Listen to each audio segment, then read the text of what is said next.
오늘 하세나 본문은 열왕기하 9장 14절에서 26절까지의 말씀입니다. 그리하여 nim시의 손자이며 여호사밧의 아들인 예후는 요람을 칠 모의를 하게 되었다.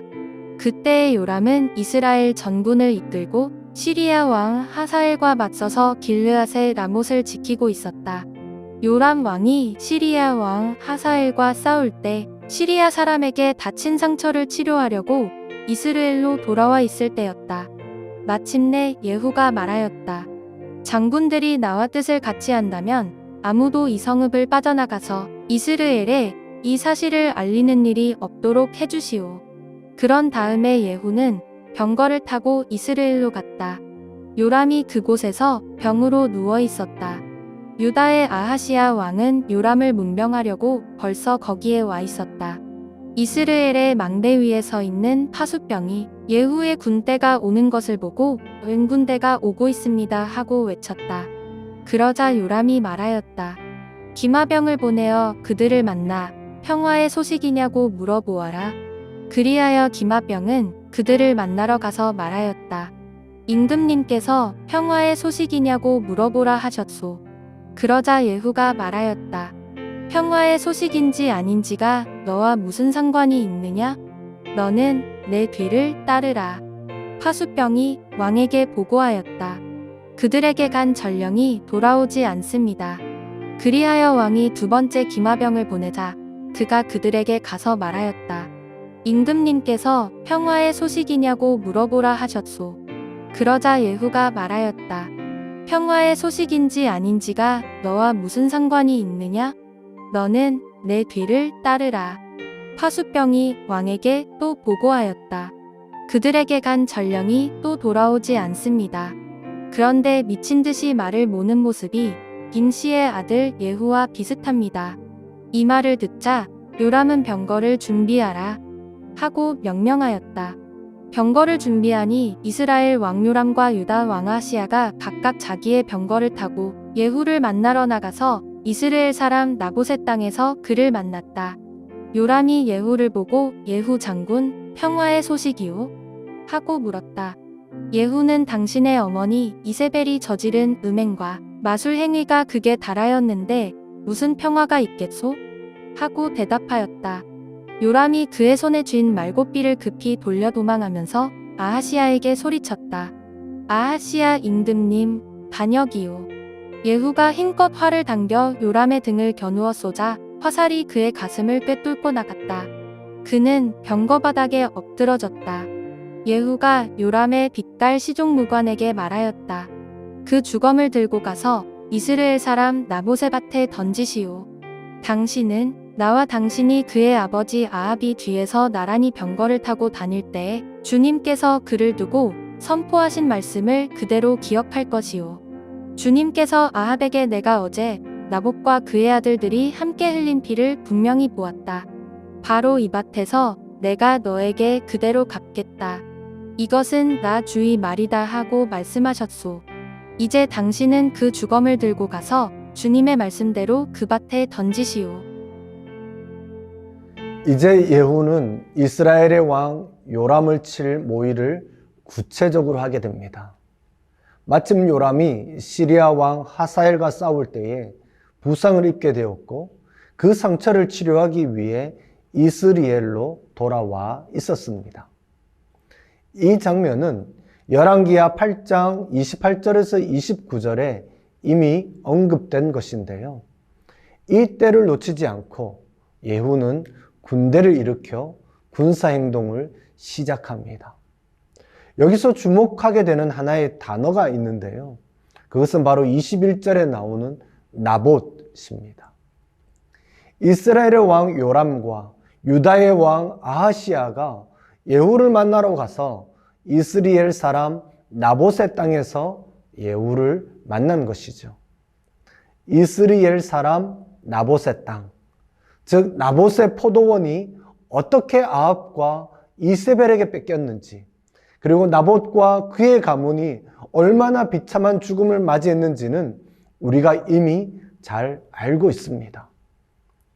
이제 그 나봇의 땅에서 요람은 예후에 의해 죽음을 맞이하게 됩니다.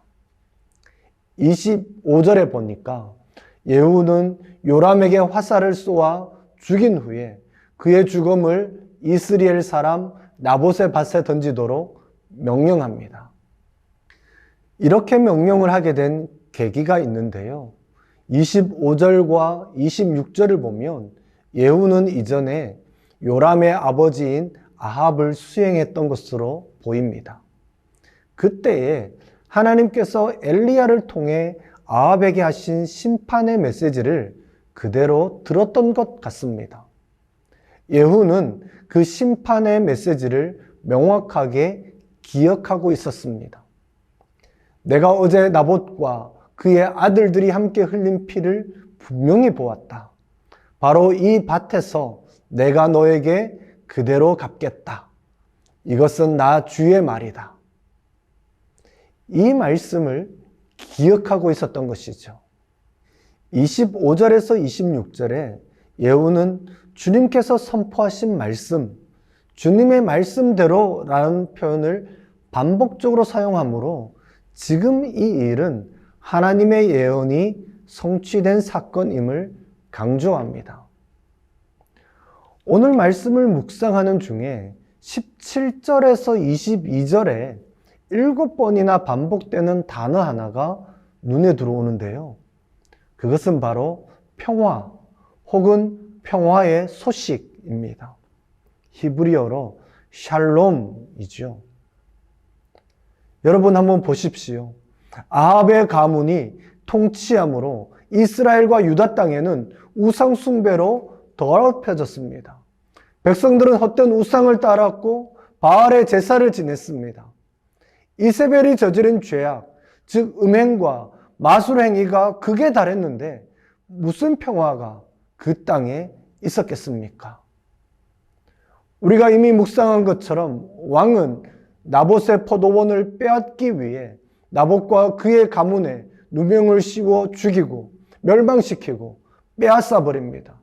무자비한 권력이요 탐욕에 물든 권력이었습니다. 정의와 공의는 사라졌고 그에 따라 평화, 즉 샬롬도 없었습니다. 그러나 우리가 아는 것은 이스라엘의 하나님은 정의의 하나님, 평화의 하나님이십니다. 하나님은 이스라엘과 유다 땅 가운데 정의와 공의가 강같이 흐르길 원하셨고 백성들에게는 그 평화를 주길 원했습니다. 그러니 이제 하나님께서는 작정을 하고 일하기 시작하는 것입니다. 하나님은 자신이 바울을 따르고 백성들까지도 미혹하게 한 아합과 그의 가문에 대한 심판을 내리기로 작정하셨고 그 채찍으로 예후를 사용하신 것입니다. 다른 말로 하면 그 땅에 이제 평화, 즉 샬롬을 드러내기 위한 도구로 예후를 택하신 것입니다. 우리 하나님은 어떤 분이십니까? 하나님은 정의의 하나님이십니다.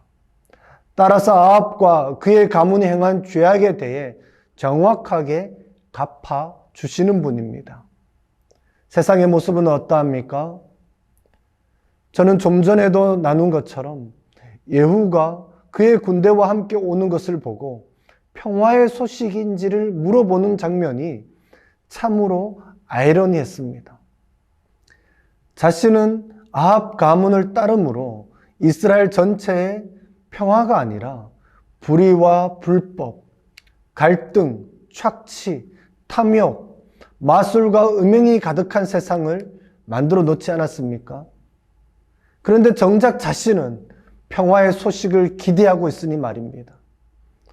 자신이 행한 악에 대해서는 생각하지 않고 자신은 평화를 하기를 원하니 참으로 이중적인 것처럼 보입니다. 이러한 세상에서 나는 어떻게 살아야 할까요?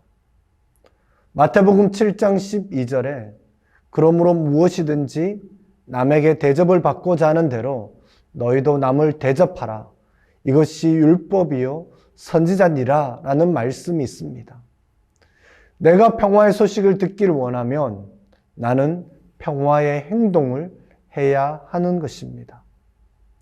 아합의 가문에 대한 심판을 또한 경계로 삼아야 할 것입니다.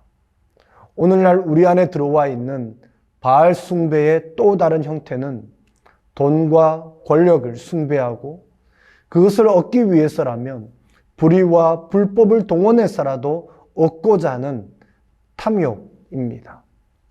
우리의 삶 안에 하나님이 아닌 바알을 주인 삼고 살아왔다면 지금 바로 돌이켜야 할 것입니다. 우리 안에 은밀히 혹은 대놓고 들어와 있는 바알 숭배와 관련된 모든 것을 철저히 부셔뜨려야 합니다. 그리고 다시 한번 하나님을 주인 삼겠다고, 하나님의 십과 법, 즉 평화를 따르겠다고 결단하는 오늘 하루가 되었으면 좋겠습니다. 오늘의 하시조는 로컬 푸드를 소비하는 것입니다.